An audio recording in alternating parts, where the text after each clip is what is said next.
Gauss elimination method. Okay, इसमें हम लोगों को क्या करना है, गॉस एलिमिनेशन मेथड में ये जो पहला वाला इक्वेशन दिख रहा है ना, इसमें से 4x1 को हम लोग रहने देंगे लेफ्ट हैंड साइड में, राइट हैंड साइड में क्या भेज देंगे, x2 और x3 को। दोनों क्या है, पॉजिटिव है, इसलिए इधर जाके क्या हो गया, नेगेटिव हो गया। तो यहाँ पर से x1 का वैल्यू क्या हो जाएगा, ये इसके साथ मल्टीप्लिकेशन में है तो ये क्या हो जाएगा 4/4, ये x2/4 हो जाएगा और ये x3/4। और ज़रा सिंप्लीफाई करेंगे तो ये क्या हो जाएगा 1 - x2/4 - x3/4। समझ आया। नाउ अब ये जो x1 का वैल्यू जो आएगा, आप अच्छे से लिखना अपनी नोटबुक में, ये जो x1 का वैल्यू है इन दोनों इक्वेशन में हमको पुट करना है। ओके, तो हमारे पास इक्वेशन क्या है, x1 + 4x2 - 2x3 = 4, और क्या है 3x1 + 2x2 - 4x3 = c। तो अब हम क्या करेंगे, इसमें ये जो x1 का वैल्यू निकाला है वो यहाँ पुट कर देंगे, तो ये क्या हो जाएगा 1 - x2/4 x3/4। ये किसकी जगह पे लिखा मैंने, x1 की जगह पे, ठीक है। प्लस ये क्या हो जाएगा 4x2 - 2x3 = 4। इसमें कन्फ्यूजन है क्या कुछ, जो ये प्रोसेस करेंगे ये हम यहाँ पे पैरेलल सेम यही प्रोसेस करेंगे, बट आप जब आप आंसर लिखोगे तो दोनों अलग अलग करो, आपको इजीली समझ में आए, इसलिए मैं एक ही जगह आपको बता रही हूँ। यहाँ पे भी हम x1 की वैल्यू पुट करेंगे। x1 का वैल्यू कितना है 1 - x2/4 - x3/4 + 2x2 - 4x3 = 6।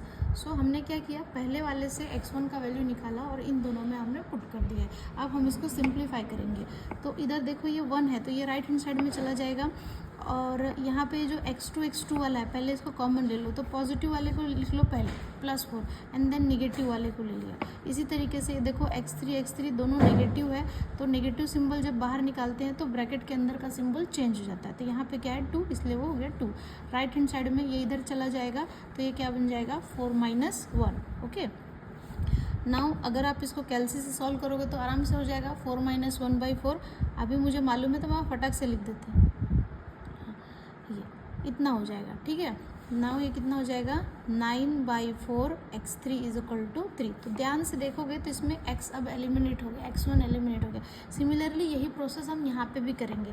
इसमें पहले इसमें क्या करना पड़ेगा, इसमें तो मल्टीप्लायर नहीं था तो इजी था, बट इसमें है इस वजह से मल्टीप्लाई करना पड़ेगा। तो ये क्या हो जाएगा यहाँ पे 3 - 3x2/4 - 3x3/4, क्योंकि इसका इसके साथ भी मल्टीप्लिकेशन होगा, इसके साथ भी मल्टीप्लिकेशन होगा। ये +x2 - 4x3 = 6। ओके, अगेन इसके जैसा ही हम करेंगे, तो x2 को पहला कॉमन ले लेंगे, यहाँ पे 2 कॉमन था, प्लस है इसलिए प्लस वाले को पहले लिखते हैं, एंड नेगेटिव में यहाँ पे क्या है -3/4। दोनों नेगेटिव है इसलिए नेगेटिव सिंबल को x3 के साथ कॉमन निकालते हैं 3/4, और यहाँ पे अब नेगेटिव की जगह पॉजिटिव हो जाएगा। ये राइट हैंड साइड में चला जाएगा तो ये हो जाएगा 6 - 3। तो ये कितना हो जाएगा, ये हो जाएगा 5x2/4, और ये कितना हो जाएगा 19/4 x3 = 3। तो दोनों में अब ध्यान से देखोगे तो क्या हो गया, x1 एलिमिनेट हो गया। अब जो हमने प्रोसेस यहाँ पे किया था सेम वैसे यहाँ पे फिर करेंगे। अब हम क्या करेंगे, यहाँ पे 15/4 x2 को रहने देंगे और इसको राइट हैंड साइड में शिफ्ट कर देंगे, तो ये कितना हो जाएगा 9/4 x3। ओके, नाउ ये क्या हो जाएगा यहाँ पे 15/4 x2 = ये इसमें का ये जो है क्या इसके साथ मल्टीप्लिकेशन में, तो इधर जाएगा तो क्या हो जाएगा उल्टा हो जाएगा इसके साथ में, है ना, उल्टा हो गया यहाँ पे, और यहाँ पे हो जाएगा +9/4 x3। तो यहाँ पे x2 का वैल्यू अब इसके साथ मल्टीप्लिकेशन करेंगे तो 4 × 3/15 + 4 × 15 × 9/4 x3, 3 5 जा, तो ये कितना हो जाएगा 4/5। ये कितना हो जाएगा, ये 4 से 4 कैंसिल हो जाएगा, 3 3 जा 9 एंड 3 5 जा, तो ये कितना हो जाएगा +3/5 x3। समझ में आया। नाउ अब ये किसका वैल्यू हो गया, x2 का वैल्यू। ये x2 का वैल्यू मुझे उठा के कहाँ रखना है, इसके पास रखना है। तो यहाँ पे ये हो जाएगा 5, ये हो जाएगा 4/5 + 3/5 x3, सॉरी यहाँ पे 4 था, -19/4 x3 = 3। इसके बाद ना आपको सिर्फ प्रिटेंड करना है। ओके, आपको पता है कैलसी पर साइमल्टेनियस इक्वेशन सॉल्व करना आता है कि नहीं आता है, साइमल्टेनियस इक्वेशन।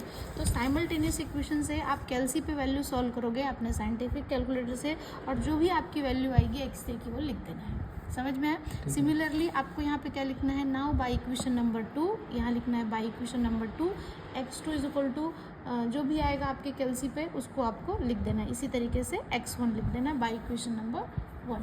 आपको आपका ये आंसर आ जाएगा। तो आंसर में कोई गड़बड़ी नहीं आएगी और आपका ये जो है बिल्कुल अच्छे तरीके से बन जाएगा।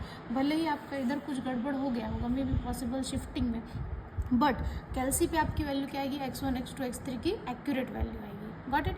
सो दैट आपका पूरा प्रोसेस को 3 मार्क्स मिल जाएगा, करेक्ट आंसर को 1 मार्क्स, तो 1 मार्क्स ओनली कट होगा। अगर गॉस एलिमिनेशन आता तो ऐसा अटेम्प्ट होगा। समझ आया?